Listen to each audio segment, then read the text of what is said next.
So the error that we have got, that we need to configure the version which is required for launch, because of which we were getting an error. So we'll configure this, we'll create plus, and we'll get an option to choose the versions. So by default, we choose the latest version. But if you think that the latest version does not have anything which you would need, maybe you want to go backtrack and use the previous versions which might be supporting something which newer than is not, then in those cases you would go to the previous version. Otherwise, the recommendation is that you go with always the latest version. So you choose the version. This would enable. This will remove your required error, the error that you are getting. So this is. You have chosen your version. Now this is choosing your output format. By default is XML. But if you want to make a change, you can change it to something else which is CSV supported, other than XML. If you don't choose anything, then it will by default XML. If you want to include inactive workers in the full file, so in the full file, by default, all the inactive workers, terminated workers, are not included. So this connector supports full file and delta file as well. So it will come in the launch parameters in your when you run the integration, whether you want to run your integration in full file mode or in the delta mode. So when you are running the integration in the full file mode by default, your inactive workers will not be coming in your outputs. Let's say, if you're checking the report for any terminated workers and that is not coming in the file, or any only worker is not coming in the file. That means you have not checked this checkbox. So if you want your inactive workers to be there in your file, you can check this checkbox. So then your inactive workers will also by default. If you don't do anything, it will not include your inactive workers. What is the name type that you want to choose? By default is the legal preferred name that will be represented by this your field attributes.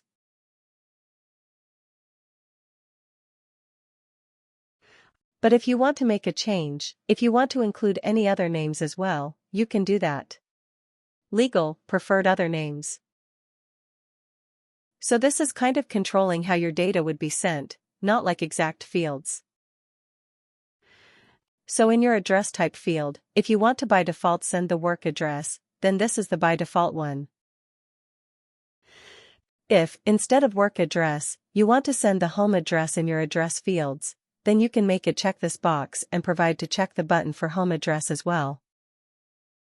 Then, when you will actually configure the fields on the address level, you will be able to send and accordingly, whatever you choose here, that kind of addresses will be sent. Address, usage, billing, shipping, all those things are here. Include non-primary email addresses or not. What would your phone number format would be?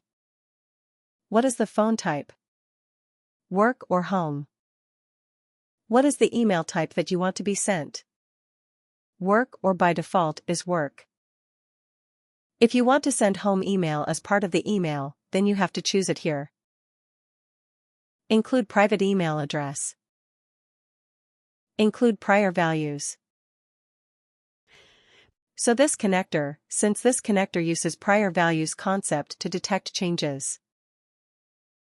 So it kind of also allows you to represent prior values in your integration.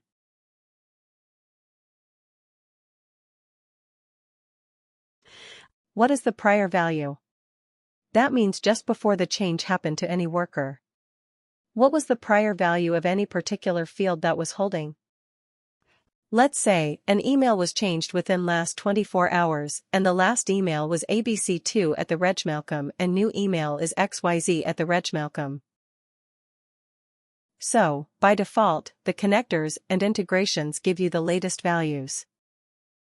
What is effective in nature? So the latest value would be XYZ.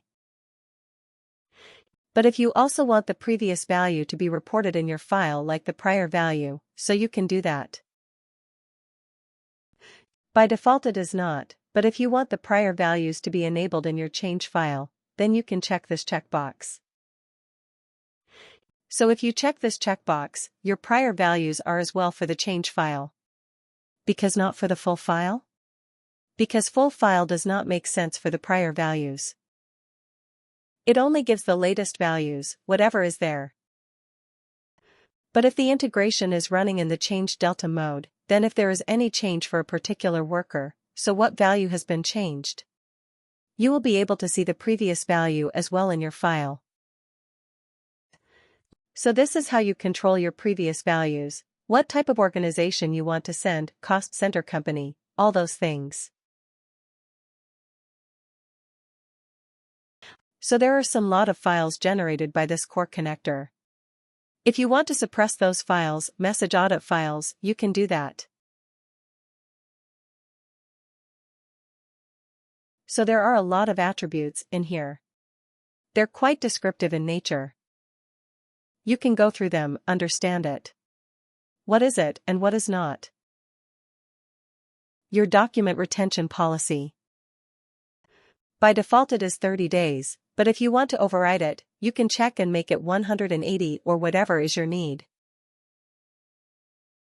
So this is how this integration kind of attributes in general controls what your integration would behave.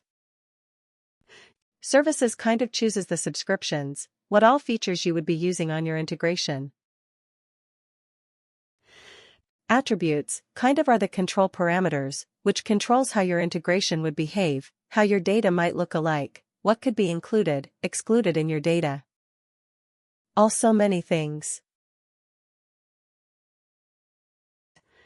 So, once you've configured your integration attributes, you click OK and integration attribute configuration is complete.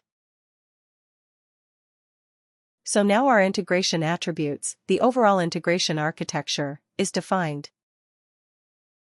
Now we will go to selection of the individual fields. So how do you do that? You go again to here. We will choose Configure Integration Field Attributes. So you click here.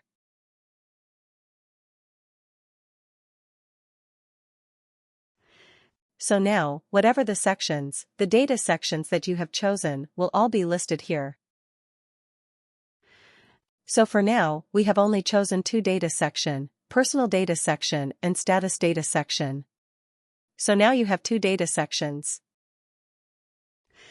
So, first of all, by default is this, so we have an option here which all the fields which are coming in your personal data section.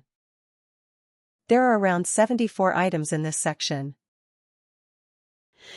So, whatever the fields you want from the section, you just include them in your output by doing this checkbox. If you want to include them all at once, you can do that.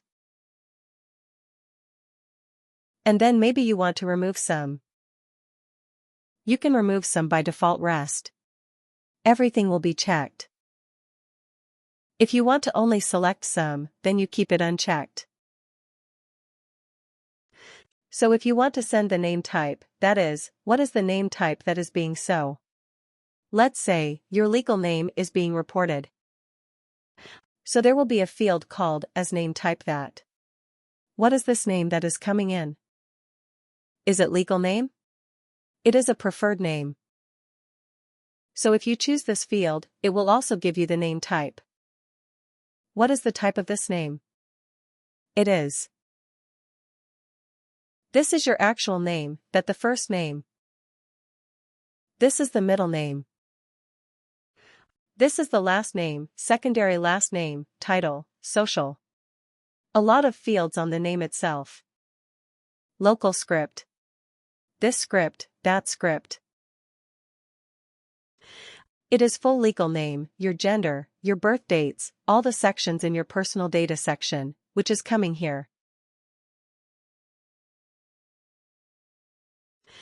So, other than choosing the fields, so address and everything is here in your personal data section, this is your email data.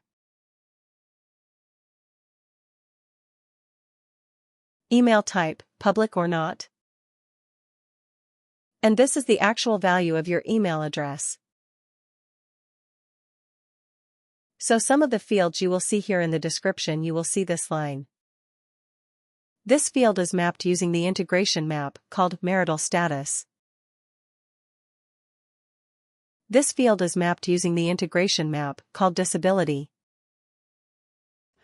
So, as I told you that Workday supports a facility called as integration map service, what this map service does is that the values defined in Workday might not be relevant to the third systems where you are sending this data over. They might need the value to be represented in some other ways.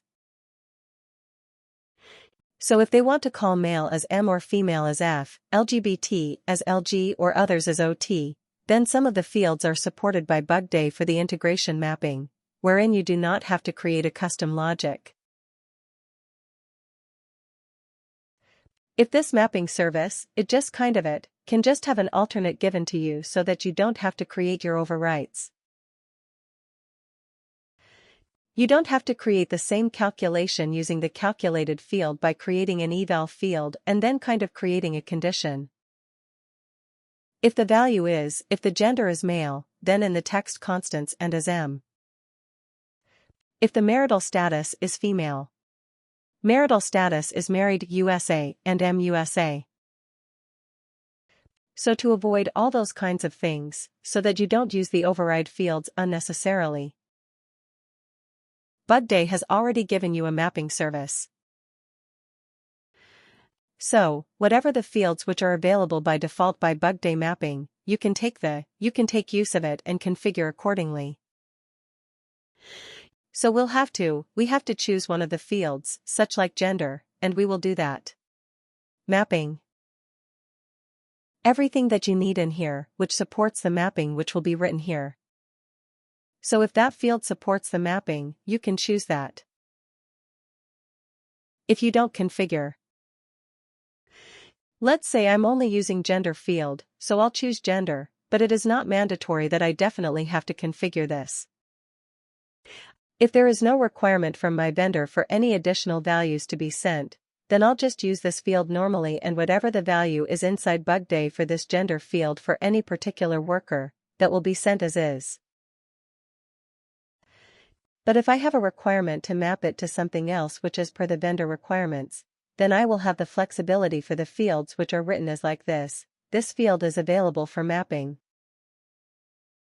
So you choose your fields here by going to different sections. You can set out the maximum length of, if there are any lot. Let's say there's a business title field which is long enough.